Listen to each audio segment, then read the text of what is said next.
And Elaine is also a #1 best-selling author. And I want to ask you, Elaine, to tell us more about that. I have your book here called Unbreakable Spirit, Rising Above the Impossible. That sounds like a real exciting title. Thanks, Audrey. Unbreakable Spirit is a compilation of stories from people all over the world to tell their story of how they've overcome. Lisa refers to us as her ambassadors of fortitude. There are stories of individuals who have overcome life-threatening diseases.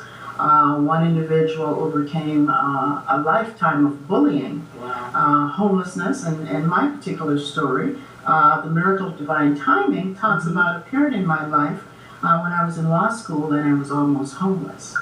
And so the purpose of these stories is to show people that no matter what you're going through, there's always a light at the end of the tunnel. Absolutely. And that if you keep that hope and that intestinal fortitude and that knowledge and that faith that you can overcome, then you can.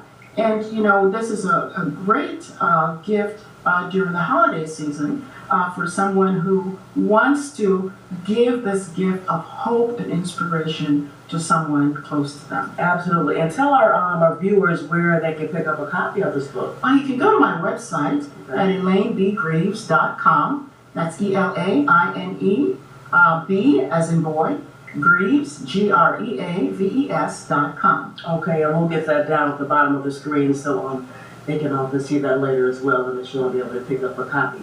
Now tell us about, I know you mentioned Lisa Nichols. Tell us a little bit about how that piece came together, and then a little bit more about your story.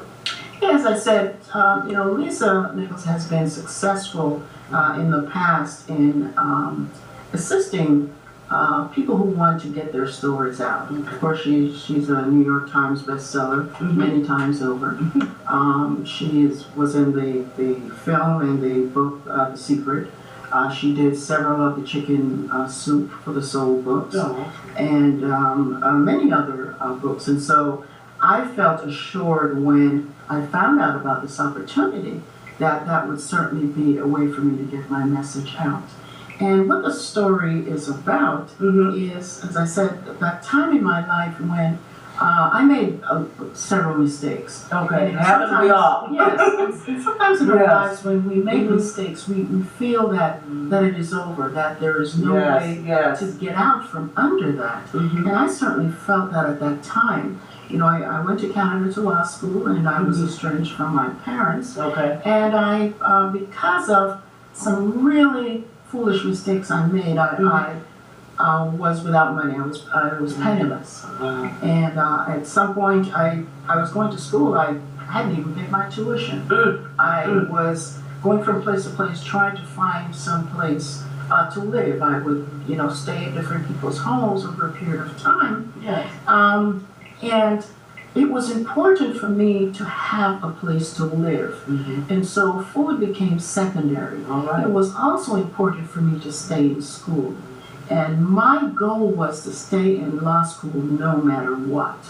And so the thing that suffered was my ability to feed myself. And so for a period of about 3 months, I lived on crackers and tea. I would go around the law school cafeteria and pick up the crackers that other students had left. After they had their meal. I'd buy a cup of hot tea in the morning, and for every time right after each class, I would go and replenish that with hot water and keep that tea back for the whole day, so that I could have the strength to keep going back to class, so I could have the strength to study the many, many hours it took for one to study in law school. And, I lost about 30 pounds during that time. My hair fell out. I was in terror and in fear, crying out to God, God, help me. What am I going to do? And, the story is divine timing. And, one day I realized that as I walked around the law school cafeteria, there was no more crackers. And so I decided to go across campus to the larger cafeteria. And as I walked, something said to me, go that way. Okay. And I said, well, I'm thinking to myself, the cafeteria's right over here. Why should I go that way? And I kept walking, and something said, go that way. And I said, okay. I'm talking to myself. I said, okay, I'll go that way. And as I walked and I looked into the distance, I saw a familiar figure. And she's looking at me, and I'm looking at her. And I realized it's someone that I had known from Sunday school in Jamaica. Wow. Of all places. Here we were 5,000 miles from Jamaica. And God put this person in my pathway. And she became the conduit for this divine timing that I talk about. She became the conduit for my rescue. And